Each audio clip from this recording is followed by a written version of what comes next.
برای همین دادرای عزیز، مبادا که از زبان پدر و مادرتان نبرایت که خدا در عمرتان برکت نیابد. که دادر عزیز، سه دعا در پیش پروردگار به شک قبول است. یکی دعای آدم مسافر، یکی دعای آدمی که مظلوم است، بیچاره است، بی صاحب است، دیگر دعای پدر و مادر. بیشک پیش پروردگار در دیگر قابل قبول است، از عمرت برکت نمیابی.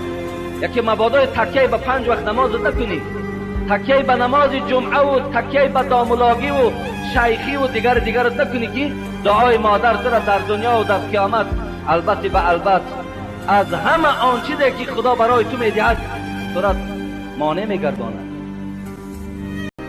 برای همین دادرای عزیز، مبادا که از زبان پدر و مادرتان نبرایت که خدا در عمرتان برکت نیابد. که دادر عزیز، سه دعا در پیش پروردگار به شک قبول است.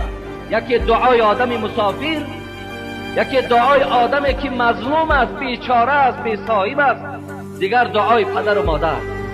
بیشک پیش پروردگار در دیگر قابل قبول است، از عمرت برکت نمیابی.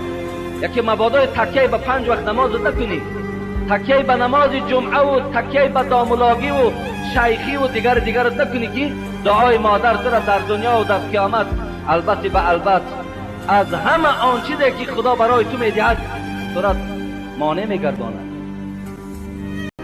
برای همین دادرای عزیز، مبادا که از زبان پدر و مادرتان نبرایت که خدا در عمرتان برکت نیابد. که دادر عزیز، سه دعا در پیش پروردگار به شک قبول است.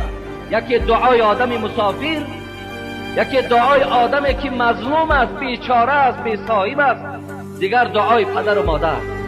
بیشک پیش پروردگار در دیگر قابل قبول است، از عمرت برکت نمیابی.